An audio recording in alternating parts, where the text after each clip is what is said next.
ہمیں توحید سیکھنی چاہیے. اس توحید کا کیا اثر ہوگا، میں نے توحید کا ایک حصہ آپ کی خدمت میں عرض کیا. صرف ایک جملے میں اور اس کو عرض کرتا چلوں، اس سے بھی سخت مرحلہ آئے گا.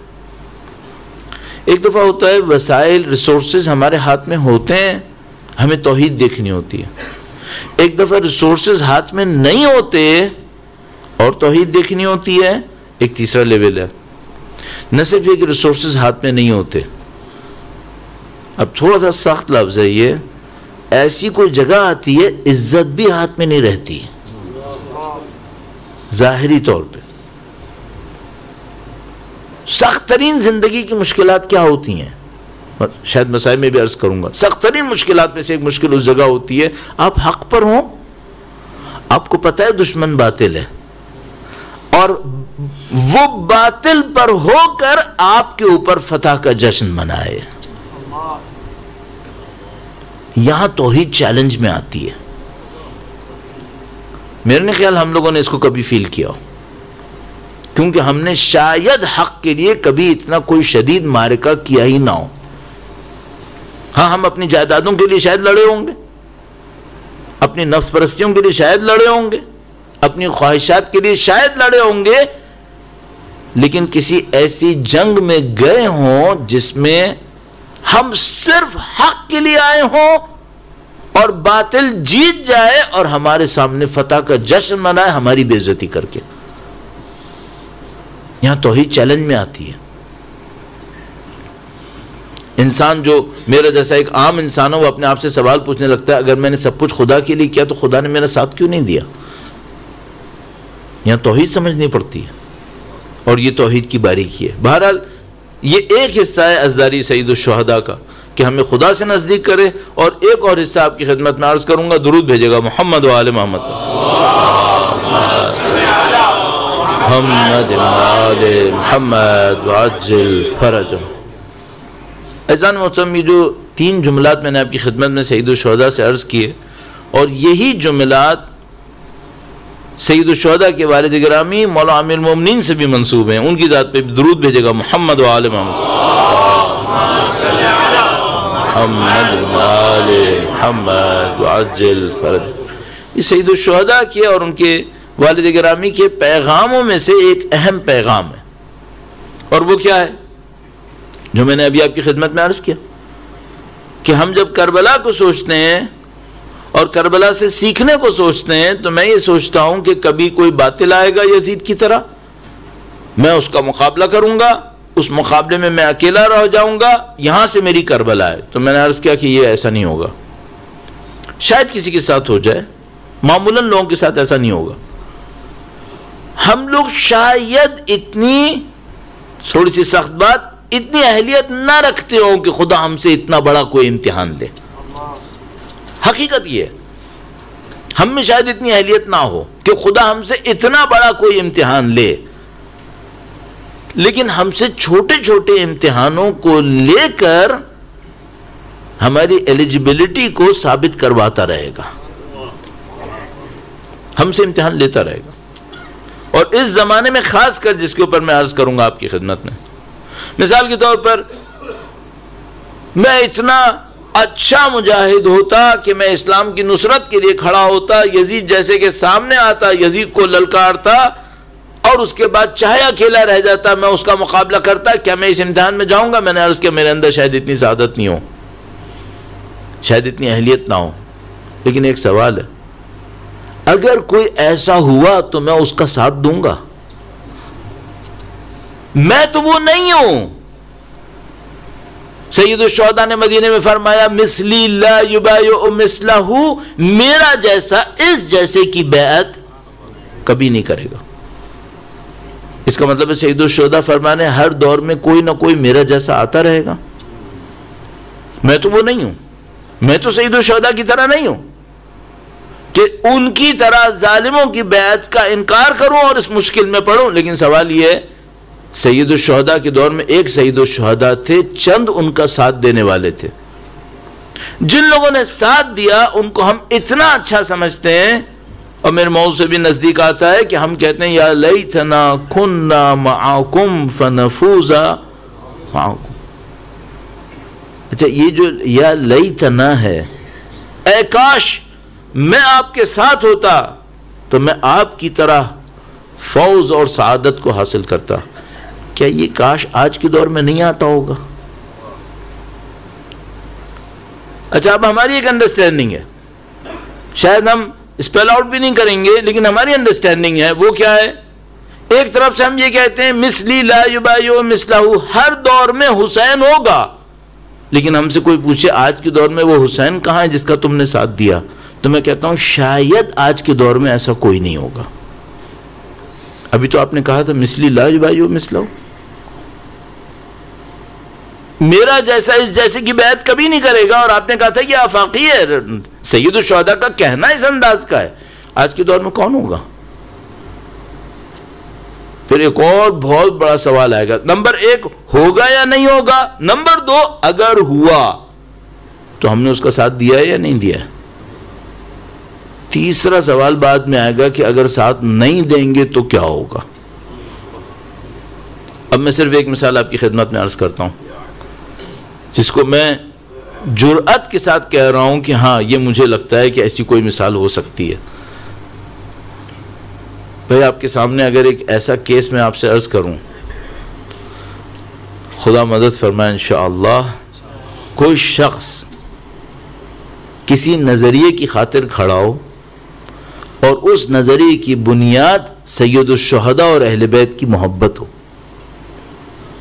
ایک شخص کسی نظریے کی خاطر کھڑا ہو آئیڈیالوجی کے اوپر، اس آئیڈیالوجی کی بیس اہل بیت کی محبت ہو، اور اس راہ میں اس کے 6 بچے مارے جائیں. 6 نہیں کریں، 4 کر لیجئے. 4 بچے مارے گئے، خود بھی زخمی ہو، قیدی بنایا جائے، اہل خانہ بھی قیدی بنائے جائیں، سینکڑوں اس کے چاہنے والے ظالمانہ تشدد کے ساتھ شہید کر دیے جائیں. اس کا ساتھ دینا چاہیے نہیں دینا چاہیے؟ اچھا اب میں اپنے دل سے پوچھتا ہوں، وہ یہ کہ اگر ہمارے دور میں ایسا کوئی ہوتا تو ہمیں اس کا ساتھ دینا چاہیے یا نہیں دینا چاہیے؟ ہم نے ساتھ دے دیا، تو پھر ہم کربلا سے کیا سیکھ رہے ہیں؟ یہاں پہ ایک بہت بڑا خطرہ ہے، چونکہ ابتدائی عزاداری ہے، میں آپ کی خدمت میں یہ ساری باتیں عرض کر رہا ہوں، وہ کہ کہیں ایسا تو نہیں کہ ہم نے سید الشہداء کی عزاداری کو اس کی حقیقت میں، اس کی ریالٹی میں، اس کے کور ایسنس میں سمجھنے کی کوشش نہیں کی. اب میں اپنے اوپر رکھ کر اس کے بارے میں کہہ سکتا ہوں جو غلط ہو سکتا ہے. مثال کے طور پر میں طالب علم ہوں، دینی طالب علم ہوں، دنیا میں کہیں نہ کہیں سے مجھے محرم کے چند دنوں کے لیے لوگ بلائیں گے، تو میں چلا جاؤں گا. جب میں چلا جاؤں گا تو وہاں پر ان چیزوں میں سے جن کو مجھے سیکھتے ہوئے 34 ایئرز ہو گئے، 10 دن بول ہی لوں گا. جب 10 دن بول لوں گا، اور چونکہ مجھے 30 ایئرز سے زیادہ ہو گئے بولتے ہوئے، تو تھوڑا بہت لوگوں کو اٹریکٹ کر ہی لوں گا، اتنا کہ 4 سال 5 سال بعد دوبارہ بلا لیں.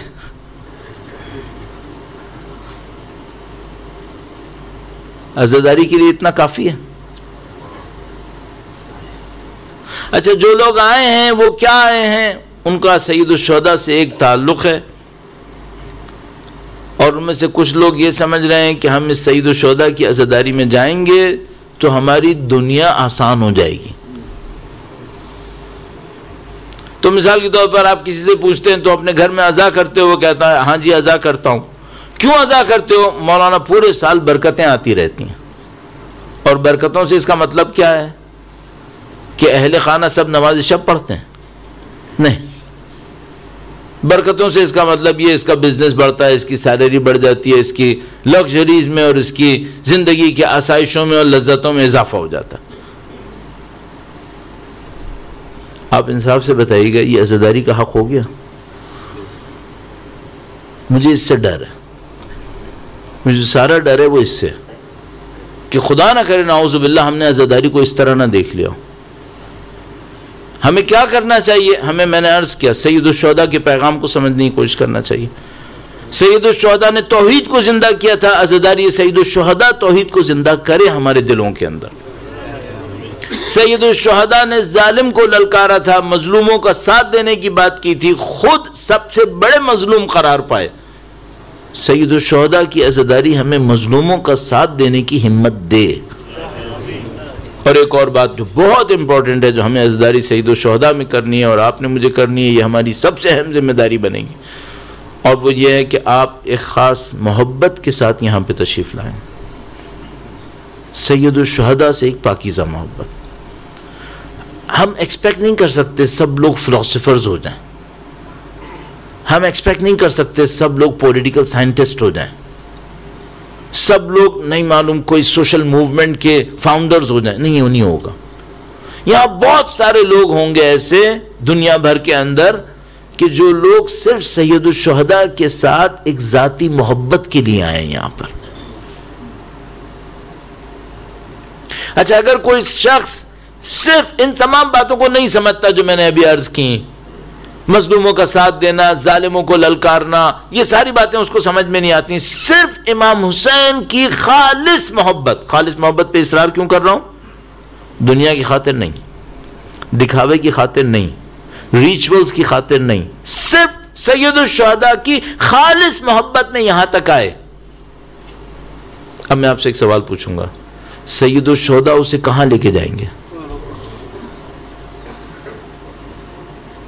بھئی اگر کوئی شخص سید الشہداء کی خالص محبت کے ساتھ یہاں تک آیا، اور میں چونکہ اس کے بعد والے جملے تھوڑے سے خطرناک ہو سکتے ہیں، سخت نہیں خطرناک ہو سکتے ہیں، اس لیے اپنے اوپر رکھ لیتا ہوں، فرض کر لیتے ہیں کہ میں عاشقانہ، مخلصانہ، سچے ترین جذبات کے ساتھ امام حسین کی محبت اور عقیدت میں مجلس پڑھتا رہا ہوں، تو سید الشہداء مجھے کہاں لے کے جائیں گے؟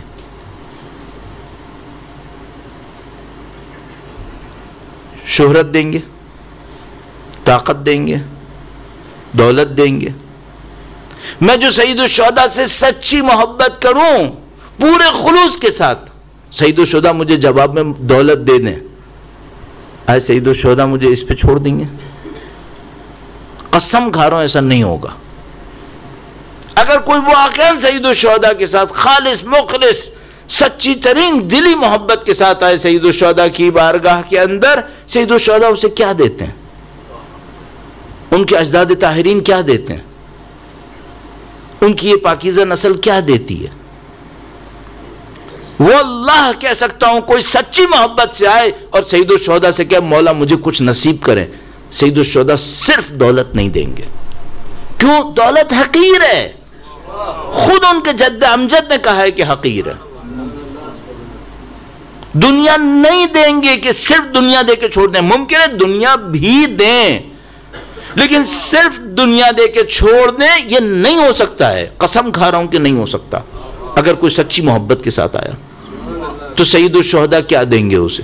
سید الشہداء وہ دیں گے جو جون نے مانگا تھا، وہ دیں گے.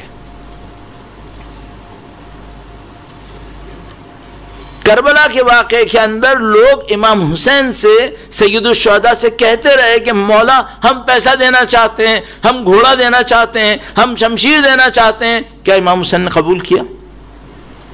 نہیں. کسے قبول کیا؟ حتیٰ اگر کوئی نصرانی یہ کہہ کر آیا نا کہ میں جان دوں گا، اسے امام حسین نے قبول کیا، اسے قبول کیا. تو میں یقین سے کہہ رہا ہوں، خالص یقین سے کہہ رہا ہوں، جو مجھے سمجھ میں آ سکتا ہے وہ یہ کہ اگر میں سید الشہداء کی سچی ترین محبت کے ساتھ یہاں پر آیا اور واقعا میں نے سید الشہداء سے مانگا کہ مولا میں نہیں مانگ رہا آپ سے کچھ کہ آپ مجھے دولت دیں، آپ مجھے شہرت دیں، میں کچھ نہیں مانگ رہا، اصلا میں جنت بھی نہیں مانگ رہا. میں آپ سے کہوں گا مولا آپ مجھے بتائیں جو آپ اپنے چاہنے والے کو دیتے ہیں وہ کیا ہے؟ آپ خود مجھے بتائیے وہ کس گروہ کے سردار ہیں؟ کس گروہ کے سردار ہیں؟ جنتی بہت ہیں، امام حسین شہداء کے سردار ہیں، جنتی بہت ہیں، امام حسین شہداء کے سردار ہیں۔ اگر میں امام حسین کی سچی محبت کے ساتھ ان کی بارگاہ میں پہنچا اور کہا مولا میں صرف آپ کے لیے یہاں تک آیا ہوں، تو امام حسین کیا دیں گے؟ شاید دنیا بھی دیں، لیکن دنیا صرف نہیں دے سکتے۔ جو مجھے سمجھ میں آتا ہے ابھی تک، وہ سید الشہداء کہیں گے اگر تم اتنے ہی میرے چاہنے والے ہو نا تو میں تمہیں یہ سعادت دوں گا کہ تمہاری جان میری راہ میں قربان ہو۔ یہ مجھے سمجھ میں آتا ہے۔ سید الشہداء، دیکھیے یہ جو جملہ میں آپ کی خدمت میں، جو لقب میں بار بار عرض کر رہا ہوں آپ کی خدمت میں، سید الشہداء، شہداء کے سردار۔ تو اگر کوئی واقعی سچی محبت کے ساتھ امام حسین کے پاس آیا ہے تو ان کے گروہ میں بیٹھنا چاہتا ہے یا کہیں اور بیٹھنا چاہتا ہے؟ کہ گروہ میں بیٹھنا چاہتا ہے۔ ان کا گروہ کس کا ہے؟ شہداء کا، شہیدوں کا۔ تو جو واقعی چیز ملنی چاہیے ایسے کسی سچے ترین چاہنے والے کو جو خود نہ مانگے کچھ، امام حسین اس کو شہادت نصیب کریں گے۔